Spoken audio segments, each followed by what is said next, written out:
Olá, vamos continuar falando de possibilidade e estatística. E hoje vamos fazer esse exemplo aqui bem simples aqui, igual da aula passada. Quantos números de dois algarismos podemos escrever utilizando somente os algarismos 6, 7 e 8? Então o número vai ter que ter dois algarismos. O primeiro e o segundo. Então, vamos ver aqui, nesse exemplo dá para fazer rapidinho aí, quais são esses números. Eu posso começar com o 6 e segundo ser o 6 também. Então, 66. Eu posso começar com o 6 e o segundo ser o 7. Eu posso começar com o 6 e o segundo ser o 8. Eu posso começar com o 7 em vez do 6 e o segundo ser o 6, ou o segundo ser o 7, ou o segundo ser o 8.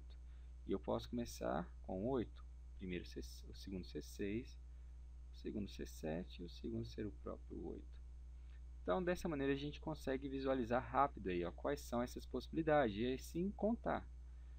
Não é uma maneira boa, porque se você tem problemas grandes, vai ficar inviável dessa forma. Nesse exemplo aqui é bem simples fazer assim, então não tem problema nenhum. Mas essa maneira não é a mais viável dependendo do problema. Agora vamos usar um diagrama. O diagrama vai ficar bem fácil também de entender por quê. Você pode ter na primeira possibilidade, primeiro algarismo, três possibilidades. Então, deixa eu fazer assim. No primeiro eu posso ter o 6, ou o 7, ou o 8. Se eu escolher o 6, eu posso ter três possibilidades aí, que é também o 6, o 7 e o 8. Se eu escolher o 7, três possibilidades, 6, 7 e 8. Se eu escolher o 8, eu vou ter mais três possibilidades, 6, 7 e 8. Então, veja aí, começando com 6 eu tenho 3, começando com 7 também tem 3, começando com 8 também tem 3. E aí você vai ter 3 mais 3 mais 3. São as 9 possibilidades. Então, essas duas formas aí é bem tranquilo e fica fácil resolver problemas simples. Mas se fossem maiores, as possibilidades desse jeito não é o ideal. O ideal é usar o princípio da contagem. E o princípio da contagem é simples também. Porque você tem no primeiro algarismo três possibilidades. Então, eu vou escolher um número de quanto? De 3. E o segundo número? O segundo algarismo? Vou escolher também de três possibilidades. Como eu falei, o e, a conjunção e, você pode transformar numa multiplicação. E aí você pode fazer 3 vezes 3 e dá 9. Então, tá aí as três maneiras de fazer esse probleminha. Se eu mudar agora, em vez de escrever assim, dois algarismos utilizando somente o 6, 7, 8, fosse o seguinte: quantos números de dois algarismos diferentes? Agora, aqui que está a diferença.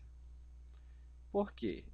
Eu não vou poder repetir o número nos algarismos. Eu não posso, por exemplo, colocar o 66. Eu não posso colocar o 77, porque são iguais os algarismos aí. E eu quero que os algarismos sejam diferentes. E nem o 88.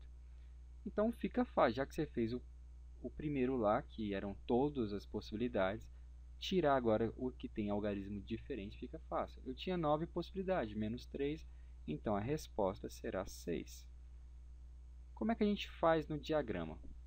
O diagrama vai ser o seguinte, eu posso ter no primeiro algarismo três possibilidades, o 6, o 7 e o 8. Agora, no segundo algarismo, eu não posso repetir o primeiro algarismo.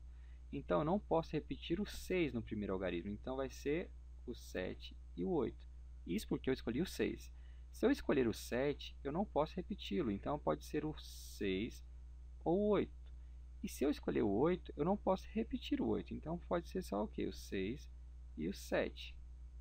Então, a gente vai ter as possibilidades aí, 67, 68, 76, 78, 86 e 87. Tá aí as 6 possibilidades. E para terminar aí o vídeo e terminar esse assunto aí nesse exercício aqui, usar o princípio da contagem, que fica bem tranquilo também, porque são dois algarismos, o número tem dois algarismos. No primeiro a gente vai poder ter três possibilidades. No segundo, agora a gente não vai colocar três possibilidades, porque a gente já escolheu na primeira uma. Então sobra agora duas possibilidades.